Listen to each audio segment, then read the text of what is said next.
Good evening. Raj Rajesh institute के YouTube channel पर आप लोगों का स्वागत है। आज फिर आपको एक सेट बतलाएंगे रीजनिंग का, जो आपको सीसैट की परीक्षा में, स्टेट सर्विस कमीशन की परीक्षा में, आपके एसएससी सीजीएल में, इन सब परीक्षाओं में, बैंक पीओ की परीक्षा में, इन सब में काम देगा। इसमें क्वेश्चन आपका कुछ मैथ्स का भी है और रीजनिंग का भी है। एक क्वेश्चन आपका कहा गया कि एक ठोस घन को पीला, नीला और काला इस प्रकार रंगा गया कि इसके विपरीत फलक एक ही रंग के हैं। इस घन को दो भिन्न आयामों के 36 घनों में इस प्रकार काटा गया कि 32 घन छोटे आकार के और अन्य 4 बड़े आकार के हैं। अब इस पर यह भी मेंशन है कि बड़े घन का कोई भी फलक नीला नहीं रंगा गया है। आप ऐसा करते हैं, एक घन लेते हैं। अब चूंकि नंबर यहाँ पर 36 और 32 है, ये 32 नंबर यहाँ और 36 है, इनका HCF हाईएस्ट कॉमन फैक्टर 4 है। तो हाईएस्ट कॉमन फैक्टर 4 है, तो इसको मान लीजिए 4 भाग में आपने 4 लंबाई, 4 चौड़ाई, 4 ऊंचाई ले लिया। तो ये 4, 4 और 4 आपका लंबाई, चौड़ाई और ऊंचाई में रहेगा। अब इस केस में आप देखिए, यहाँ इसको हम 1 सेंटीमीटर ऐसे अगर बांटें और इस तरफ से लेकर के बांटेंगे तो हम इस ढंग से यहाँ पर से इधर वाले से 16 निकाल सकते हैं। 16 छोटा घन इधर से निकाल लेंगे, 4 गुना 4 ये 16। ठीक उसी तरह से 16 इधर से भी निकाल लेंगे आप, ये इधर से भी आपका 16 आ जाएगा। 16 और 16 32। और बीच वाले पोर्शन में क्या कीजिएगा, आप यहाँ पर से बीचों बीच ऐसे करके बांटिए तो आपका 1 2 ऊपर और 2 नीचे, 4 हो जाएगा बड़ा। यहाँ मेंशन किया हुआ है कि इस तरह से आप बांटोगे कि 36 घनों में 32 एक तरह का और 4 जो है वो अलग है। तो यहाँ पर आपके पास HCF 4 लेकर के हमने इसको बना लिया। फिर यह मेंशन किया गया कि बड़े घनों का कोई भी फलक नीला नहीं है, यानी इस पर नीला नहीं रहेगा। तो इस तरफ आपको नीला रखना पड़ेगा और इधर भी आपको नीला रखना पड़ेगा। उसके बाद आपके पास पीला और काला है, तो एक पीला इधर या नीचे, काला इधर तो काला पीछे कहीं भी, लेकिन उसकी आवश्यकता ही नहीं थी। क्वेश्चन आपसे पूछा गया कितने घनों में केवल एक फलक रंगा है। तो देखिए, ये वाला घन जो हम मार्क कर रहे हैं ये एक फलक रंगा हुआ है, 4 इस तरफ से, ये वाला 2 है, ये वाला 3 फलक रंगा है। एक फलक रंगा हुआ 4 इधर रहेगा और 4 इधर रहेगा। बड़ा घन में तो रहेगा ही नहीं, बड़ा घन तो हमेशा 2 फलक रंगा होगा। तो 4 इस तरफ और 4 इस तरफ, टोटल 8 हो जाएगा आपका आंसर इसमें। नेक्स्ट क्वेश्चन में आपका कहा गया PQR 3 नगर है। P और Q के बीच की दूरी 60 किलोमीटर है, जबकि P और R के बीच की दूरी 80 किलोमीटर है। Q P के पश्चिम में है। सबसे पहले हम डायरेक्शन की बात करेंगे। ये P है, P से Q पश्चिम में रहेगा। और फिर मेंशन है और R P के दक्षिण में है, R इस तरफ रहेगा, इसके दक्षिण में। अब दूरी की बात करेंगे। P और Q के बीच की दूरी 60 किलोमीटर है। P और R के बीच की दूरी 80 किलोमीटर है। अब क्वेश्चन आपसे है Q और R के बीच की दूरी कितनी होगी। ये इसके बीच की दूरी होगी। ये एक तरह से राइट एंगल ट्रायंगल बनेगा जिसमें हाइपोटेन्यूज हो जाएगा। ये अगर आप बेस मानते हैं तो ये परपेंडिकुलर, या ये परपेंडिकुलर तो ये बेस हो जाएगा। और जैसा आप पाइथागोरस का जानते हैं कि H = √p² + p² होता है। तो परपेंडिकुलर अगर आप ले रहे हैं 80, तो 80 का स्क्वायर और ये 60 का स्क्वायर √अंडर होगा। ये आपका 6400 और ये 3600, ये √अंडर रहेगा। 64 और 3600 हो गया, 2 0 बैठ गया, आपका 10,000 हो गया √अंडर में। तो इसमें इस केस में जब H की बात करेंगे, √अंडर वाला हटेगा तो आंसर 100 हो जाएगा। आंसर रहेगा आपका 100 किलोमीटर, ऑप्शन नंबर डी। अगले क्वेश्चन में आपसे कहा गया कि A started from his house and walk 20 metre towards east. ये A है, अपने घर से चला और ईस्ट में ये बढ़ता है 20 metre. Where his friend B joined him, और इसी जगह से B भी ज्वाइन कर लिया।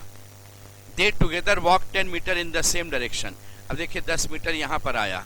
इसके बाद क्या किया, they walk together 10 metre same direction, then A turned left. A अब यहाँ से क्या किया, लेफ्ट मुड़ गया। इधर ऐसे आ रहा था ना, तो बायां उधर हो जाएगा, A इधर मुड़ गया लेफ्ट में। जबकि B जो है वह राइट मुड़ता है। वाइल B टर्न्ड राइट, ये यहाँ से दाहिने मुड़ गया। B इस तरफ आ गया, A ऊपर चला गया था, B नीचे आ गया। इसके बाद देखिए मेंशन कर रहा था B turned, then A turned left while B turned right and traveled 2 meter and 8 meter respectively। ये 2 मीटर इधर गया, ये 8 मीटर इधर आया। इसके बाद है B turned left to travel 4 meter followed by, अब यहाँ से आया तो लेफ्ट इधर हो गया, ये क्या किया 4 मीटर चलता है और तब दाहिने मुड़ करके फिर 5 मीटर चलता है, जबकि ए जो है यहाँ जाने के बाद राइट में 12 मीटर चलेगा, तो राइट में 12 मीटर चलेगा तो 4 मीटर चलेगा तो इसके बराबर आएगा, 8 मीटर और चलेगा तो ये अपना ऑफिस पहुंच जाएगा। और इस तरफ ये आदमी यहाँ पर चलने के बाद ये यहाँ पर ऑफिस पहुंचा था। अब क्वेश्चन आपसे कहा गया था what is the shortest distance between the two offices, दोनों ऑफिस के बीच में बतला देना कि मिनिमम दूरी कितने की होगी, न्यूनतम दूरी कितने की होगी, ये दोनों के बीच का ये रहा। यहाँ पर भी आप ध्यान से देखिएगा तो यहाँ पर भी एक राइट एंगल ट्रायंगल आपका तैयार हो रहा था, ये भी एक राइट एंगल ट्रायंगल इस तरह से तैयार हो रहा है, ये राइट एंगल है जिसमें एक बेस मानेंगे तो एक परपेंडिकुलर मानेंगे, ये दूरी हो गई 8 की, और ये दूरी यहाँ से देखें आप इस तरफ से तो ये 2 की इधर हो गई, 8 की इधर, 8 और 2 10, और इस तरफ ये 5 चला था, 10 और 5 15, तो इधर वाली दूरी हो गई 15 की, इधर वाली दूरी हो गई 8 की। तो आपका h is equal to √8 square plus 15 square, ये 64 और ये आपका रहेगा 225, रूट अंडर रहेगा 289 हो गया, रूट अंडर 289 आपका 17 हो जाएगा। आंसर आपका इस केस में रहेगा 17 metre.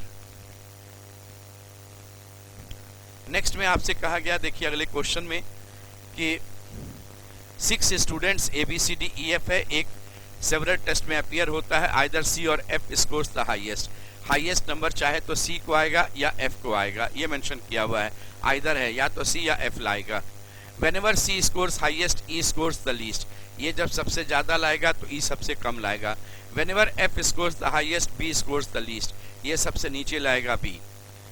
If all the tests they got different marks, D scores higher than A, D scores higher than A, और ये भी मेंशन है but they are close competitors. Close competitors का मतलब ठीक लगातार रहेगा, बीच में और कोई नहीं रहेगा। A scores higher than B, A ने B से ज़्यादा अंक प्राप्त किया, ये चीज़ हुआ, और C scores higher than A, इससे ऊपर C रहेगा। आपके पास इंफॉर्मेशन जो था वो समाप्त हो गया। देख लीजिए 6 विद्यार्थी ABCDEF कई परीक्षाओं में बैठे, या तो C या F जो है वो टॉप करता है, जब C टॉप करता है तो E बॉटम में रहेगा, जब F ज़्यादा लाएगा तो B बॉटम में रहेगा। सभी परीक्षाओं में अलग अलग प्राप्त हुए। D का प्राप्तांक A के प्राप्तांक से अधिक है, D को A से ज़्यादा है लेकिन निकट प्रतिस्पर्धी हैं। A का प्राप्तांक B के प्राप्तांक से अधिक है, B को नीचे आया A से, और C को A से ज़्यादा मिला। अब क्वेश्चन क्या है देख लीजिए, टोटल 6 मित्र है, किसी को बराबर नहीं मिला तो हम यहाँ पर 6 पोजीशन बना देते हैं।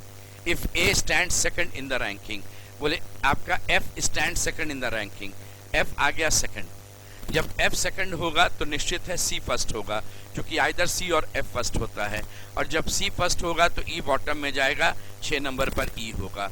अब इसमें 3 आदमी का नाम बच गया, D, A और B, और ये संयोग से सीक्वेंस मालूम है, D, A और B ऐसे रहेगा। अब क्वेश्चन आपसे ये पूछा गया कि B का स्थान क्या है बतलाओ, तो B 1 2 3 4 5, ये 5वें नंबर पर होगा। आंसर आपका ऑप्शन नंबर C रहेगा। अगले क्वेश्चन में कहा गया कि आपको कुछ इंफॉर्मेशन दे करके पूछा गया कि कौन सा इसमें से इंफॉर्मेशन पढ़िए और उसके बाद उत्तर दीजिए। Twice the weight of Sohan is less than the weight of Mohan और दैट ऑफ रोहन, तो सोहन के वजन का दुगना मोहन के वजन या रोहन के वजन से कम है। ये मोहन के वजन से भी कम है और रोहन के वजन से भी कम है। इसका ये मतलब हो गया इसका दुगना इससे कम है, तो सोहन सबसे वजन का नहीं होगा, ये कंफर्म है। सोहन का वजन अधिकतम है, ये आप कंफर्म है कि गलत है ये। फिर सेकंड इंफॉर्मेशन कहता है twice the weight of Rohan is greater than the weight of Mohan और दैट ऑफ सोहन। सेकंड कहता है कि twice the weight of Rohan, Rohan के वजन का दुगना, ये twice the weight of Rohan is greater than weight of Mohan और दैट ऑफ सोहन। इसका जो ट्वाइस है वो सोहन से या मोहन से के वजन या सोहन के वजन से अधिक है। इस केस में भी आपका RS से ज़्यादा है कि नहीं है, RM से ज़्यादा है या नहीं है, ये क्लियर नहीं हो पाएगा। यानी आप इनके विषय में भी नहीं बतला सकते हैं कौन सबसे ज़्यादा वजन का है।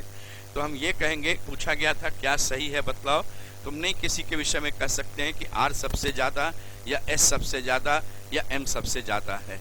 ये नॉट क्लियर है। कहा गया कि किसी सम्मेलन में कुल 100 प्रतिभागियों में से 70 भारतीय हैं।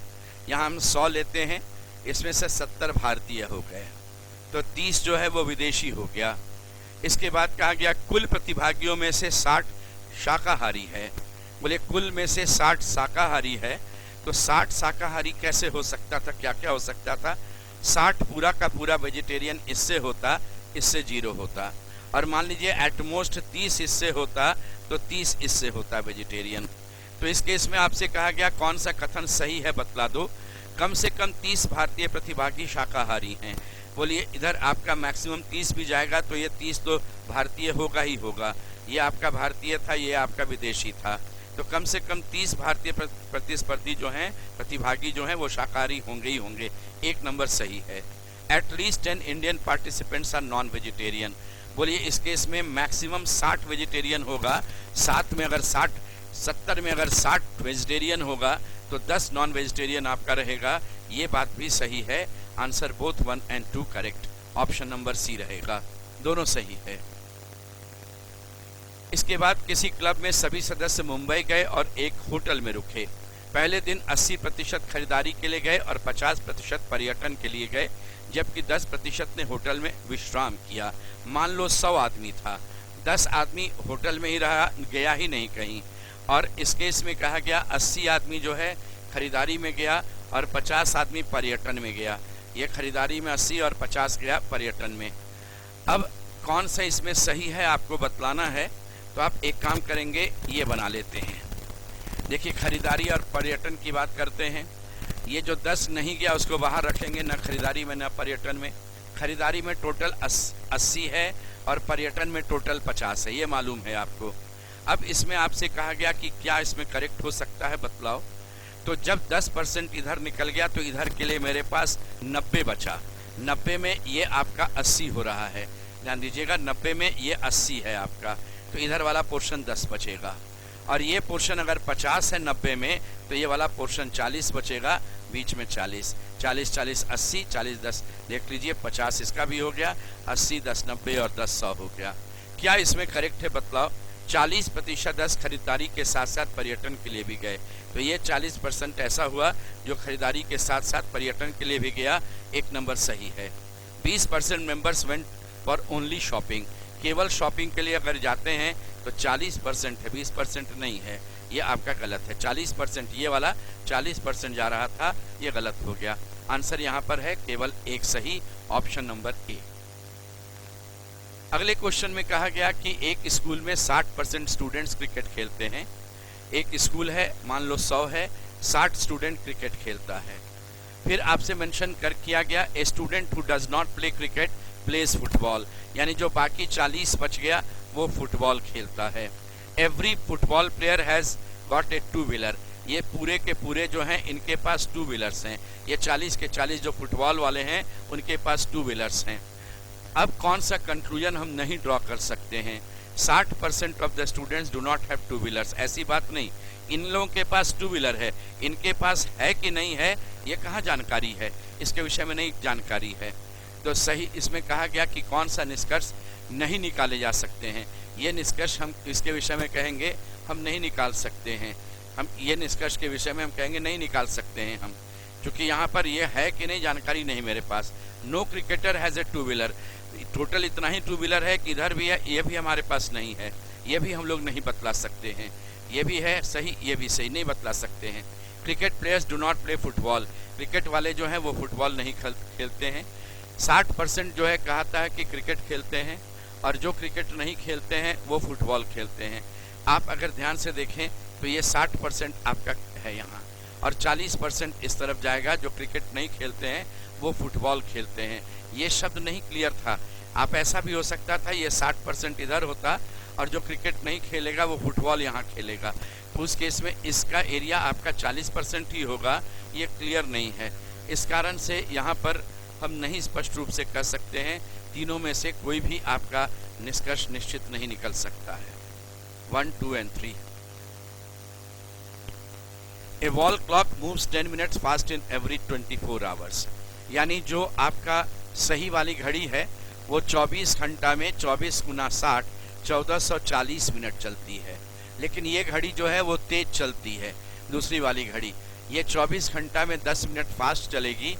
इसका मतलब ये 1440 प्लस 10, ये 1450 मिनट चलेगी। अब क्वेश्चन में कहा गया कि हमने सोमवार के सुबह 8 बजे, मंडे को हमने दोनों घड़ी में सुबह 8 बजाया, 8 AM इसमें भी किया और मंडे को 8 AM मैंने इसमें भी किया। क्वेश्चन कहता है कि जब इधर वाली घड़ी में आपका बुधवार को शाम 6 बजे, ये वेंसडे को आपका 6 PM में रहेगा, तो उस केस में इसमें क्या समय होगा बतलाओ। तो देखिए 8 बजे से आप लेकर के अगर चल रहे हैं, 8 बजे से लेकर के, ये मंडे है, वेंसडे आइएगा तो ट्यूसडे वेंसडे 8 24 48 घंटा और उसके अलावा 10 घंटा और, ये 58 घंटा ये चल रहा है। ये जो है 58 घंटा चल रहा है आपका, 58 आवर्स चलता है। अब इसके विषय में आपको निकालना है कि ये कितना आवर्स चलेगा, ये बतलाना है आपको। तो यहाँ पर एक बात ध्यान दीजिएगा, ये कितना चलेगा जो यहाँ समय हम निकाल सकें। जब वो वाली घड़ी 1450 मिनट चलती है तो इधर वाली घड़ी 1440 मिनट चलेगी। जब ये वाली घड़ी 58 घंटा चलेगी तो इधर वाली घड़ी 58 घंटा गुना 1440 मिनट बटा 1450 मिनट, ये आपका बन जाएगा इस तरीके से। आप इस केस में यहीं पर से चाहें तो आवर के रूप में ही निकाल सकते हैं, या इस केस में आप मिनट में भी कन्वर्ट करके निकाल सकते हैं। देखिए अभी क्या होता है, मिनट कैंसिल कर देते हैं हम, ये 0 और यहाँ 0 भी कैंसिल करते हैं। ये 29 से कटेगा 2 बार और ये 29 से कटेगा 5 बार, तो 144 गुना 2, ये 288 बटा 5 घंटा, ये वाला आवर रह गया इसलिए आवर हो गया 288 बटा 5। ये आप निकाल लीजिए, 5 गुना 5 25, 38 हो गया आपका, 5 गुना 7 ये 35 हो गया, 3 बटा 5 ये रहेगा। तो ये वाली घड़ी 57 3 बटा 5 रहेगा। 3/5 आवर का मतलब होता है 12 25 60 12 3 36, यानी 57 घंटा 36 मिनट, 57 घंटा 36 मिनट, यानी 5:36 होगा। ये 5:36 PM रहेगा आपका, 24 मिनट पीछे चला जाएगा। एक ग्रुप में 15 आदमी है, 7 आदमी फ्रेंच पढ़ता है, 8 आदमी अंग्रेजी पढ़ता है,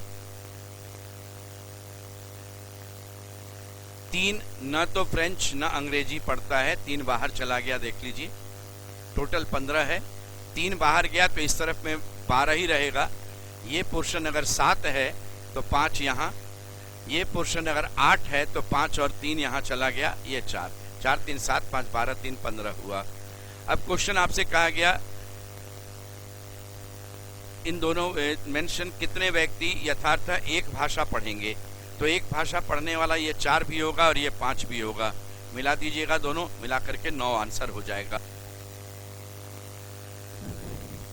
इस क्वेश्चन में देखिए, the number of times the digit 5 will appear while writing integers from 1 to 1000। 1 से अगर 1000 तक लिखेंगे तो आपका ये 3 प्लेस पर चलना है, 5 लिखना है आपको। यहाँ अगर आप 5 लिखते हैं, यहाँ 0 से 9 तक कुछ भी होगा 10C1, यहाँ भी 0 से 9 तक कुछ भी होगा 10C1, 10C1 इंटू 10C1 हो जाएगा 10 गुना 10 बराबर 100। अगर आप बीच वाले प्लेस पर 5 लिखिएगा तो 0 से 9 तक यहाँ कुछ भी रहेगा, यहाँ 0 से 9 तक कुछ भी रह सकता है, 10C1 इंटू 10C1 ये भी हो जाएगा, ये भी आपका रहेगा 100। और अगर आप इस प्लेस पर 5 लिखिएगा तो 0 से 9 तक, 0 से 9 तक कुछ भी रह सकता है, ये फिर आपका 10C1 इंटू 10C1 हो जाएगा, ये फिर आपका रहेगा 100। तो टोटल आपके पास 100 प्लस 100 प्लस 100 300 बार आप लिख पाइएगा, ये आपका रहेगा आंसर। कहा गया कि ACPQ PESU MNGI नेक्स्ट क्या होगा आपको बतलाना है।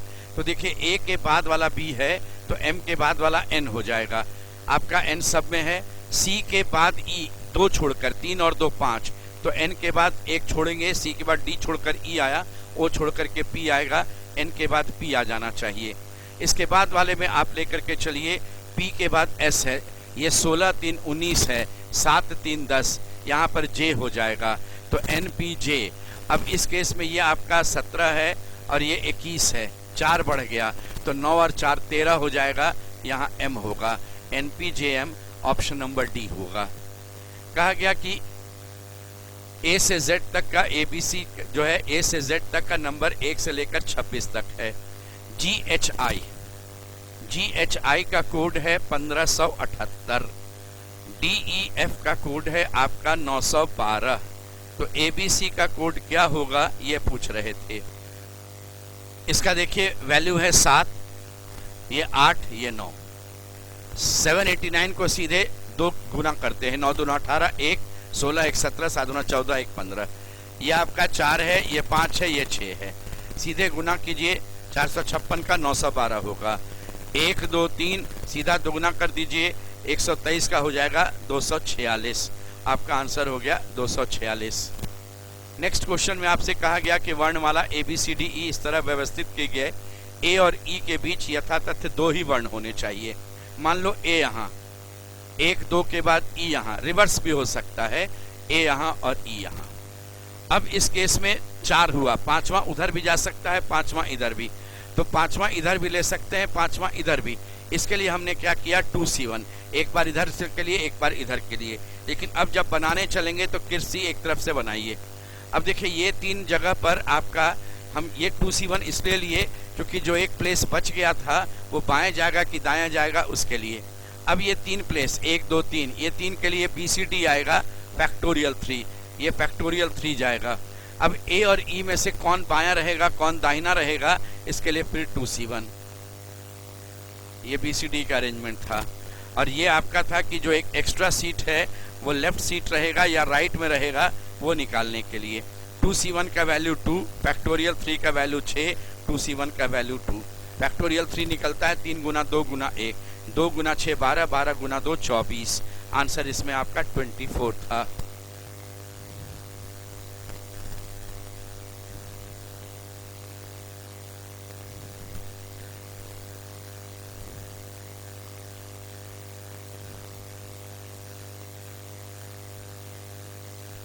इस क्वेश्चन में एक शब्द दिया गया इनकॉम्प्रिहेंसिबिलिटीज, कहा कि इनके अक्षरों को वर्णमाला के उल्टा यानी रिवर्स ऑर्डर में अरेंज करोगे तो कितने अक्षरों के स्थान में परिवर्तन नहीं होगा।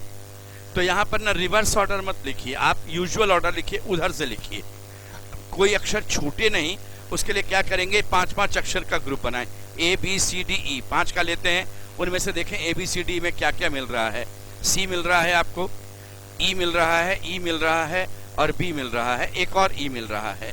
तो आपका इधर से पहले B आएगा, फिर C आएगा, फिर 3 बार E आ जाएगा। इसके बाद जो अक्षर बच गया उसमें से अब नेक्स्ट 5 देखिए, GHIJ। GHIJ में I एक बार, फिर आपका H है, फिर I है, फिर I है, फिर I है, फिर I है। तो एक बार H है और आपका 1 2 3 4 5 बार I है, 1 2 3 4 5 बार I। तो इस केस में ध्यान दीजिएगा, ये दोनों मेरे आंसर में चला गया, सेम प्लेस पर I और I आ गया है। इसके बाद देखते हैं, फिर आपका J तक आ गया तो KLMNO में आइए। इसमें N है, M है, O है, NMO, यहाँ एक और N है, यहाँ L भी है। तो इसमें एक L आएगा पहले देखिए, फिर आपका M होगा, फिर 2 बार N हो जाएगा, फिर O रहेगा। अब जो अक्षर बच गया उसको अरेंज कर दे, इधर से तो हो गया PRSTS, PRS 2 बार है, फिर T, ये आपका अरेंज हो गया। तो इसके ठीक नीचे नीचे जो रहेगा वही तो समान स्थान रह गया, सिर्फ यहाँ पर 2 ही अक्षर है जो आपका सेम प्लेस पर रह गया, ऑप्शन नंबर C। तो ये आपका वैरायटी हो गया। इसी तरह से हम लोग अभी और सेट रोज दिन ऐसे ही लेते हुए चलेंगे। मैथ्स का क्वेश्चंस भी रहेगा, रीजनिंग का भी रहेगा, या कुछ प्रीवियस क्वेश्चंस भी रहेंगे और कुछ प्रैक्टिस के लिए अलग से नए तरह का क्वेश्चन भी आपको बताते चलेंगे। आज यहीं तक, धन्यवाद।